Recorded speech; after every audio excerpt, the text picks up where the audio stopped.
guys, Dr. Amy Kellen here for part 2 of my microneedling and dermarolling series. This particular episode is about my personal protocols for dermarolling at home. I have called these my awesome sauce protocols, which is why I'm wearing this shirt. Awesome sauce. Can you guys see it? There you go. Now, I should start off by giving a disclaimer. The disclaimer is this: while I'm a doctor, I'm not your doctor.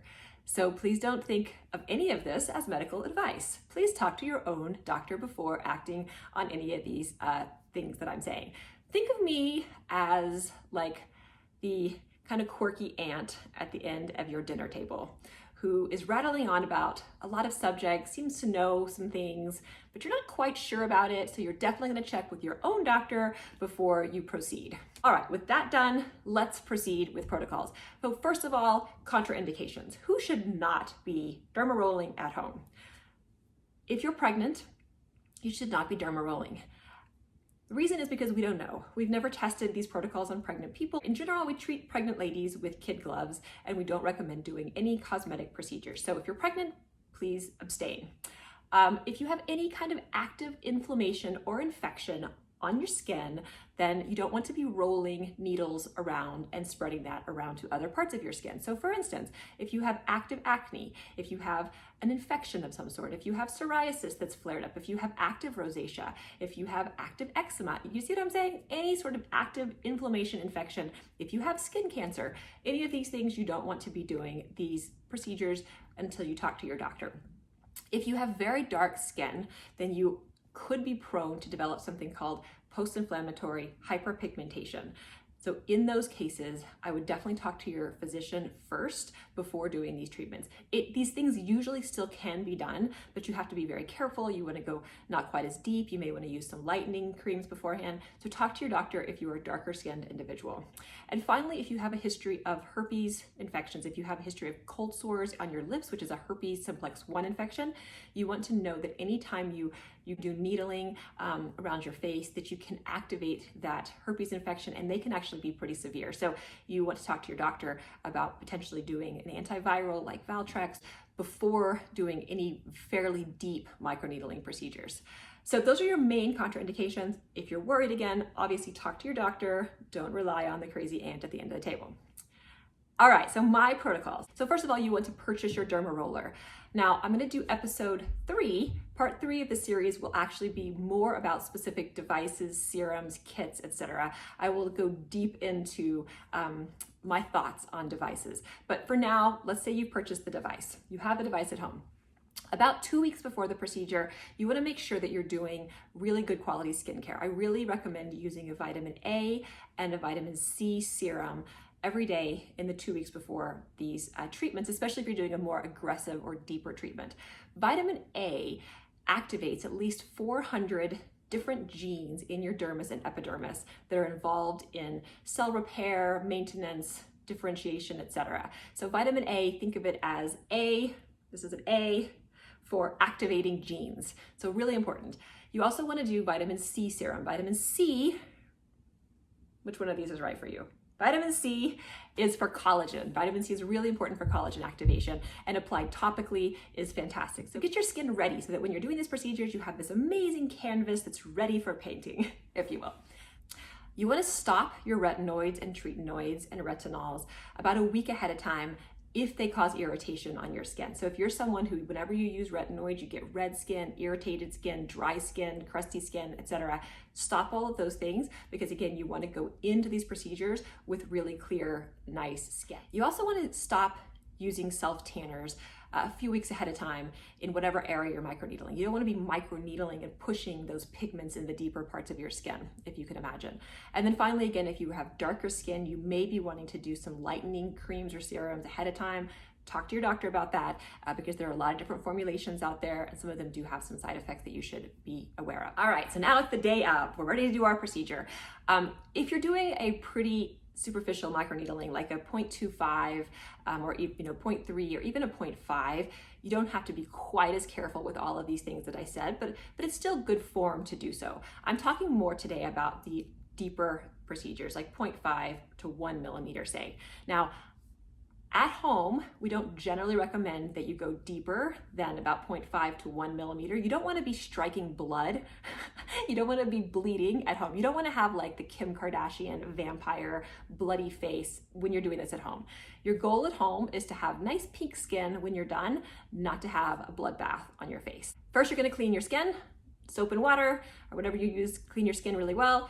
If you need a numbing cream, you can apply numbing cream. Usually if it's over 0.5 millimeters, numbing cream is helpful. If it's less than 0.5, you probably don't need it. This is the one I use. This is called Numb Master, which is a lidocaine cream, but there are several different formulations out there that are great that you can get over the counter. So apply a thin layer of cream. You wanna usually let it sit for between 20 and 45 minutes, depending on the actual serum. Then you're gonna wash it off. You can use a cleanser, you can use little wipe, use alcohol or chlorhexidine afterwards to really get your face clean. Obviously, you also want to be washing your hands beforehand, and you want to wash the device. So whatever device you're using should be nice and clean, sterilized with alcohol before you use it and put it on your skin. So when everything is clean, very clean, then you can proceed. So note that one of the main things that doctors worry about when we tell you that you can do this at home, which I'm not doing that, I'm just saying it's possible, is infection. You don't want to infect your skin. All right, so your skin is clean.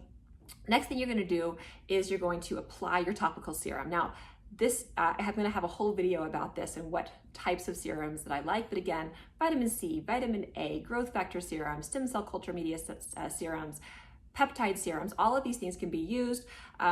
You want something that's kind of slippery because you want to be able to put it on, microneedle over it, and then put another layer on top. This is a vitamin C with some peptide serum. Once you have the serum on, I like to just apply it to one area at a time. And then I'm going to take my device and you're going to basically roll in one direction and then in another direction and then in another direction. So you're essentially doing 3 different directions. And you want to roll over each part of your skin about 10 times.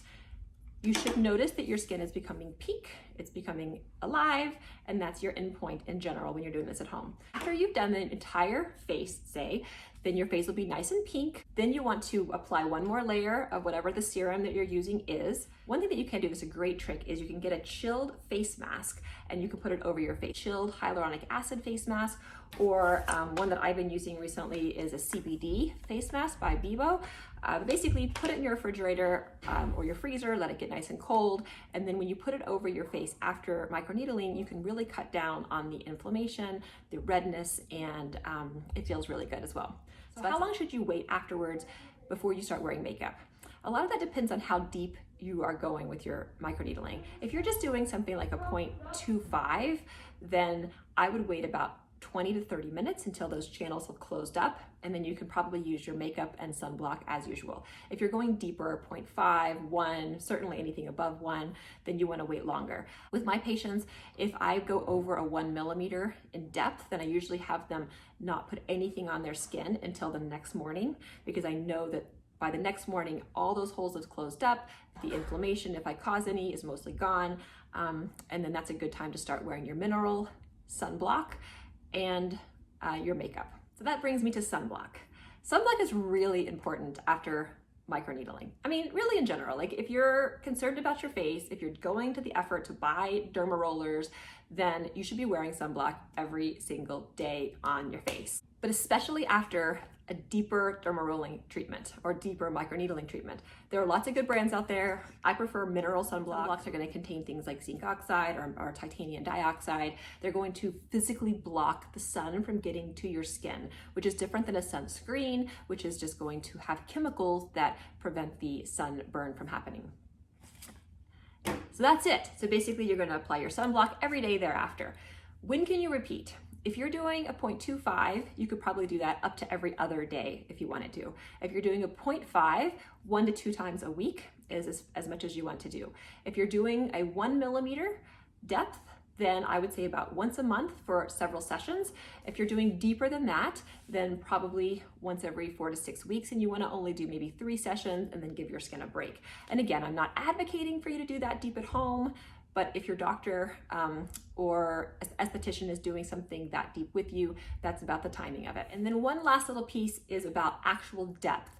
If you happen to own multiple different dermarolling devices, or you have a microneedling device where you can turn the depth up and down, then you can hear some general ideas on how deep you can go. On the forehead, you can usually go between 0.5 and 1 millimeter. 1 millimeter depth will generally give you some pinpoint bleeding. So if you're at home, you would probably want to stick with something in the 0.5 to 0.75 depth for the forehead. For cheeks, a lot of it really depends on skin type, how old you are, how healthy your skin is, things like that. But in general, something in the 0.5 to 1 millimeter range is going to be great at home. When you go into a med spa, you can go deeper than that. And then for the body, for scars, for stretch marks, for treatment of thicker skin on the body, then you can oftentimes go deeper than 1, even 1.5 to 2.5, again, with your medical provider. Around the eyes, be very careful. You do not want to go over your eyelids. Please don't go too close to your eyes. And you want to go really superficial around your eyes. Something like, 0.2, 0.25 is great around the eyes. Oh, I forgot to tell you, one thing that oftentimes happens in the days after a deeper microneedling treatment is you can get really dry skin that even starts to peel, almost like a sunburn will peel. Totally normal, not a problem. Just keep your skin moisturized, stay out of the sun as recommended, and your skin will be back to normal in no time. For most people, especially if you're doing home treatments, you're not gonna have that. You're just generally gonna have kind of a pink skin, and by the next day, you just look kind of glowy and happy. Ooh, pro tip for you. You guys want a pro tip? This is my awesome sauce pro tip.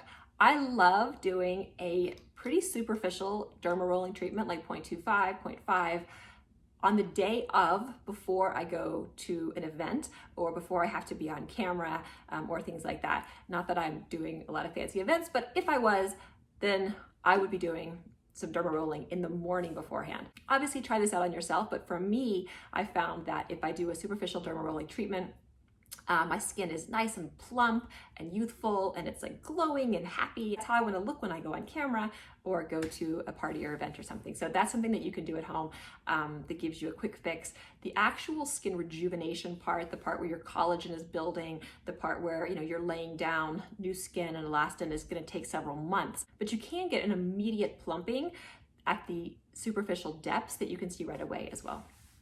All right, guys, that's the end of part 2, my awesome sauce protocols. I do have part 3 coming up soon, which is called serums, devices, and kits. Oh my!